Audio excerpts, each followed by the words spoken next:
I mean, if you That's approach life saying, well, I'm not going to believe it unless you can prove it, you can't prove anything. Not really. This podcast could be an illusion. This could not be real. I could be AI, some sort of deep fake. Um, the question is how much, if you are 51% convinced, is that proof? If you're 75% convinced, does that prove? At what point, where do you put the proof line? And if you put the proof line at 100%, you can't prove anything. So it's really important to understand that. Having said that, the traditions that Mark wrote down what Peter told him to write down are very strong. They're very old in terms of they're very, very close to the time of the Gospels.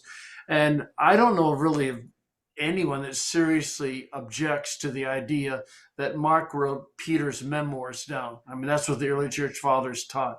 So you have firsthand witness there. The interesting thing on Luke is that with all the kind of debates that go on, Luke is viewed as very trustworthy. He was not an apostle. He was not a first generation Christian, but he was a very good friend of Paul's. And he was a very good researcher. That's what he says at the beginning. I am writing these things so that you, Theophilus, can know with certainty the things you have been taught.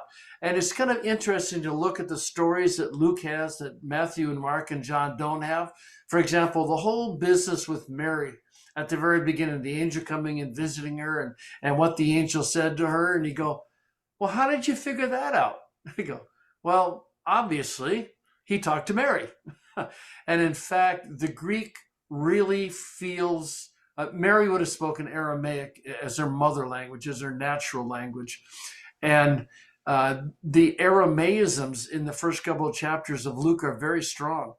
In other words, Luke did his homework. He talked to the people. It was important to him to get it right historically. And as you look at the debates on the church about the writing of the Gospels, Luke comes through relatively unscathed. I mean, people tend just to accept what he says.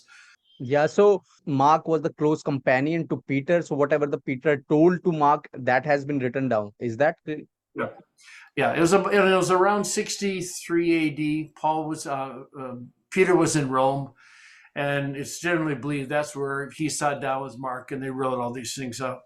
and the Luke, as Luke mentions in his first chapter, that has it the account he has written is after he has asked many questions to eyewitnesses. All this information is gathered and presented this letter or the case to the Theophilus, right? Right. Yeah. So he was a good historian. In fact, there are some people who have set out to try to prove that Luke was a bad historian. And there's a real famous example of one that he was absolutely convinced Luke was a terrible historian, and he set out to disprove him from an archaeological standpoint. And the man ended up becoming a Christian because Luke's account was so accurate. And, Hmm. uh, and that's what most people have found. There's every once, there'll be people that'll say Luke was wrong here or Luke was wrong there, but uh, these things all have a way of kind of proving themselves out. And people say, well, this was wrong. And they'll go, oh, no, I was wrong. Luke was right.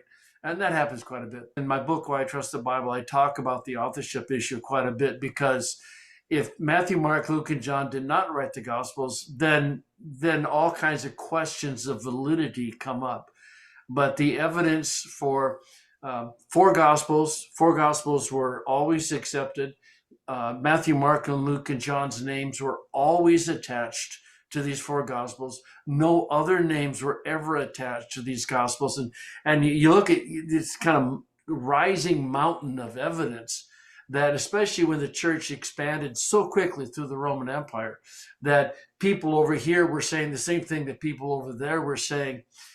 In fact, Craig Evans has a very interesting new book out where he says that for every manuscript where you have the beginning or the end of the gospel, it actually says Matthew, Mark, Luke, and John, or John.